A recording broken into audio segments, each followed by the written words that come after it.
DMTV Info, votre chaîne d'information en temps réel. La politique, la santé, le sport, les faits de société, la musique, les rumeurs et bien plus encore. Vous découvrirez cela dans notre chaîne DMTV Info.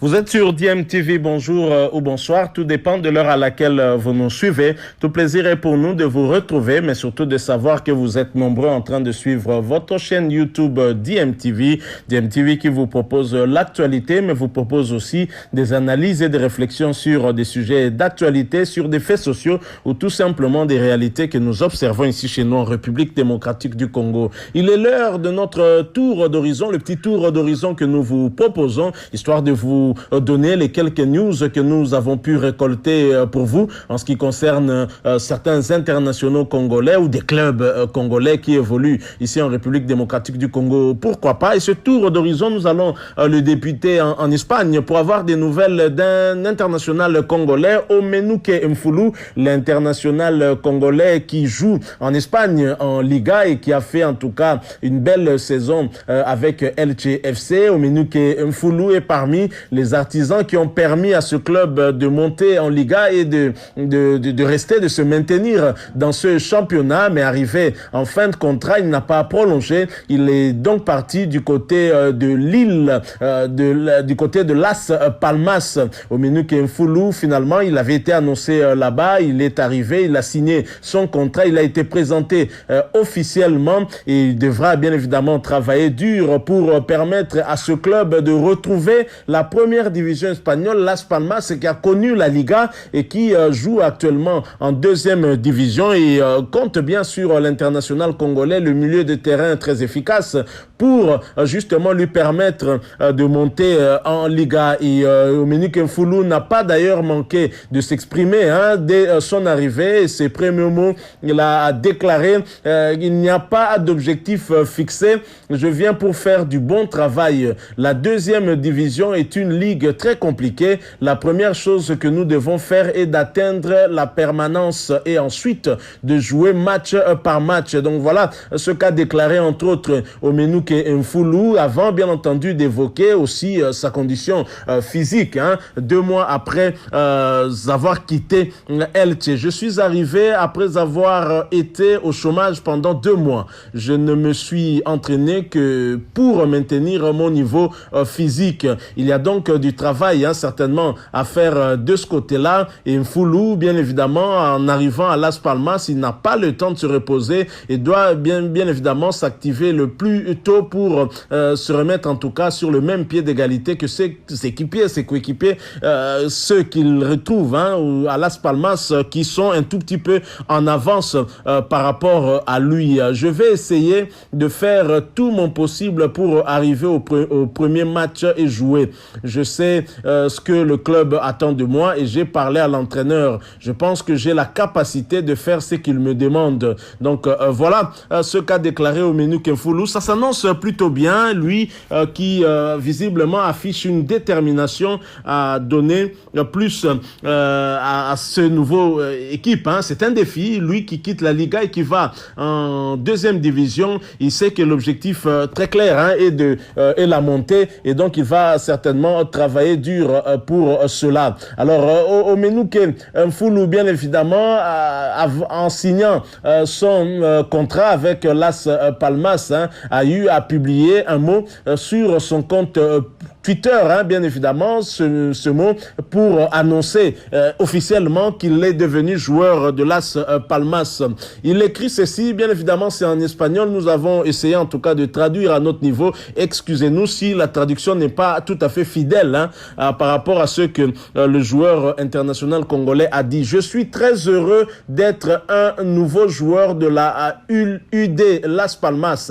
Merci au club et aux supporters pour la confiance, l'accueil et et l'affection. À bientôt, cœur jaune, cœur bleu. Voilà. Donc, Omenouke Mfulu qui veut s'intégrer le plus rapidement et nous pensons qu'il va s'intégrer aussi assez rapidement parce que l'Espagne, c'est un pays qu'il connaît très bien. Il s'exprime d'ailleurs en espagnol et donc il n'aura pas trop de mal puisque c'est un championnat qu'il connaît très bien. Et bien sûr, la République démocratique du Congo attend le voir aussi bien évoluer parce qu'on a besoin de lui pour renforcer cette équipe de la RDC en espérant que les premières journées qui vont débuter, il va déjà s'affirmer et que ça ira pour tout le monde. En tout cas, nous attendons Omenouke Mfulu en super forme pour le voir faire partie de l'effectif d'Hector Raoul Cooper avec comme objectif, bien sûr, d'essayer de tenter d'avoir l'une des 5 places qualificatives pour Qatar 2022, aller en Coupe du Monde. Depuis 1974, la RDC n'y parvient plus et c'est la seule fois où nous nous sommes qualifiés. On était d'ailleurs la première nation du sud du Sahara à nous être qualifiés, mais depuis on n'y arrive plus, donc on doit faire des efforts et c'est avec des joueurs déterminés tels que l'international congolais Omenouke Mfulu que nous pouvons y parvenir. Nous quittons l'Espagne et l'international congolais Omenouke Mfulu pour revenir ici au pays avant le démarrage de la saison sportive 2021-2022. Plusieurs clubs sont en train d'organiser leurs assemblées générales ordinaires et c'est le cas du FC Renaissance du Congo qui a organisé son assemblée générale. C'était le mercredi dernier. Un seul point était à l'ordre du jour lors de cette assemblée générale ordinaire. Et c'est bien sûr le rapport de la saison dernière, l'adoption de ce rapport-là. Et cette assemblée générale s'est faite en l'absence de l'évêque Pascal Mukuna, qui est le tuteur, président de cette équipe.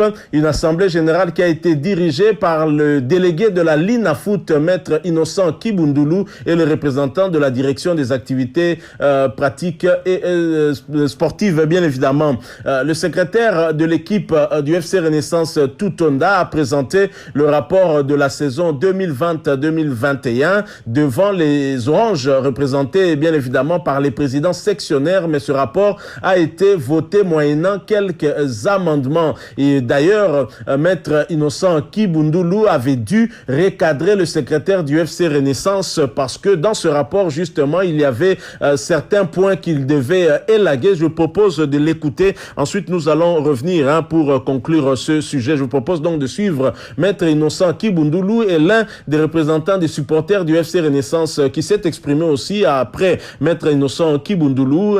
Une assemblée générale qui s'est quand même passée en dehors de ce petit couac.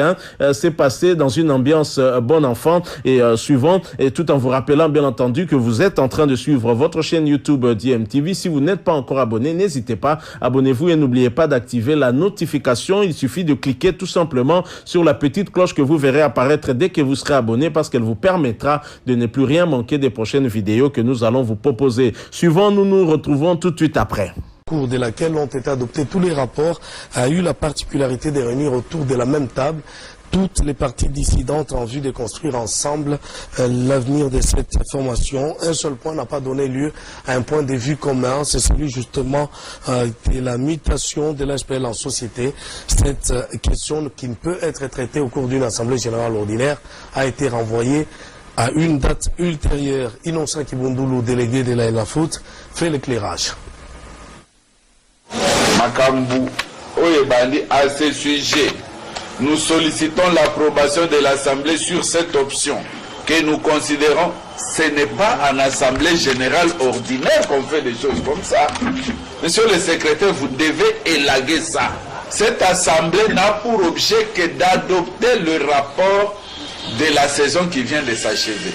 On n'est pas là pour donner quitus à la formation des sociétés qui, par ailleurs, ce qu'on dit RGS, article 82, 83, au Babengi changement structurel. Ça fait objet à assemblée extraordinaire. Je suis fier de vous que vous allez d'accord dans l'ensemble.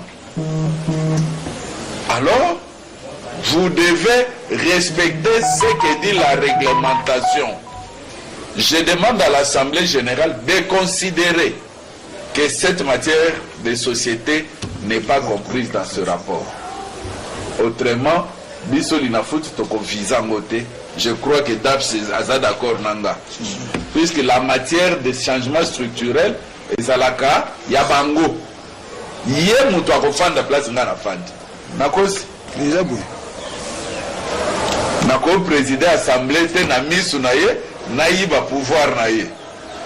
Donc considérez que vous allez revenir là-dessus dans le cadre de votre chère équipe et je pense que vous le ferez en même temps que vous allez renouveler votre comité de direction puisque je vous rappelle que le comité en place est fin mandat.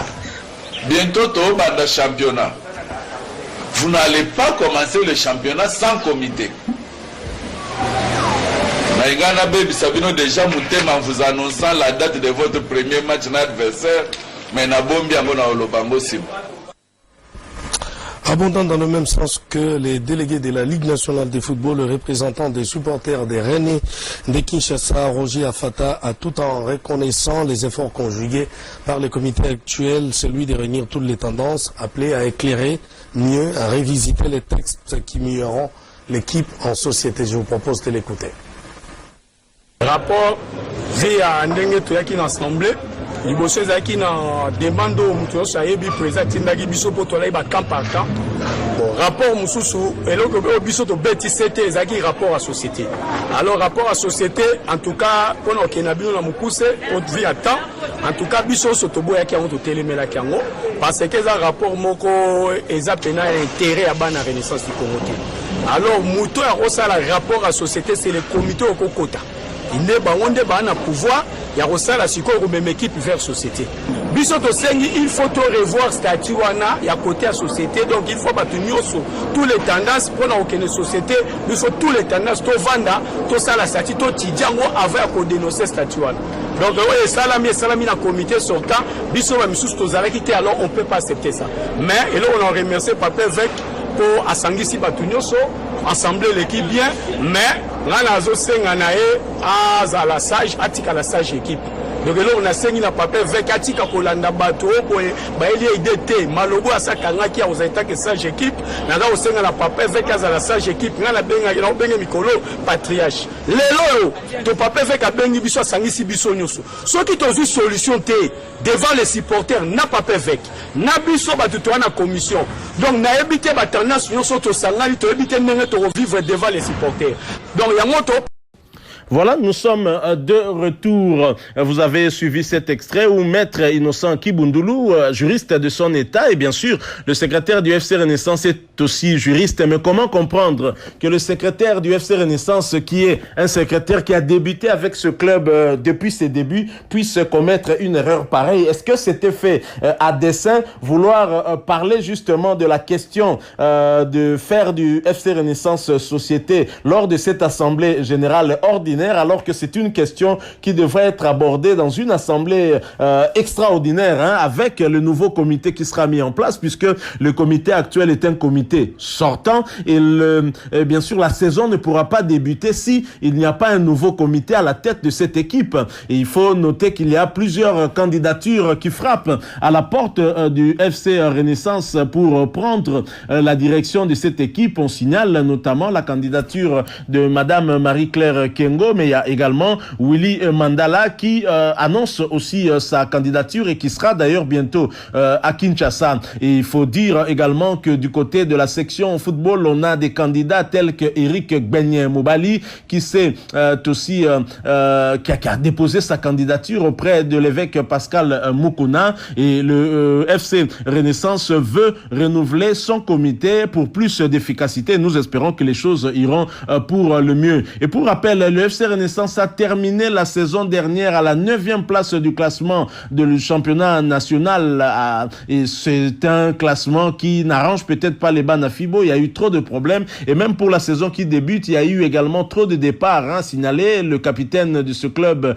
Nzungu Mafwana, le défenseur central du FC Renaissance, qui est allé du côté de l'équipe vert et noir, du côté de l'ASV Club. Et pour cette saison, le budget prévu par le FC Renaissance s'élève s'élève à 1 600 000 $. Un peu ambitieux quand même pour un club qui a des difficultés financières. Hein. Donc, bon, ça peut évoluer au fur et à mesure. Espérons que ceux qui vont venir avec ce nouveau comité pourront apporter un peu plus de moyens à ce club cher au Bana Afibo. Donc voilà ce dont nous avons voulu partager avec vous, ce petit tour d'horizon qui, nous l'espérons, vous aura en tout cas plu, vous aura intéressé. Si c'est le cas, exprimez-vous, hein, en nous laissant un maximum de j'aime et surtout partagez avec nous aussi votre point de vue en nous le laissant à travers un commentaire. Si vous êtes nouveau sur cette chaîne ou ancien mais que vous ne vous êtes pas encore abonné, abonnez-vous et n'oubliez pas d'activer la notification en cliquant tout simplement sur la petite cloche que vous verrez apparaître parce qu'elle vous permettra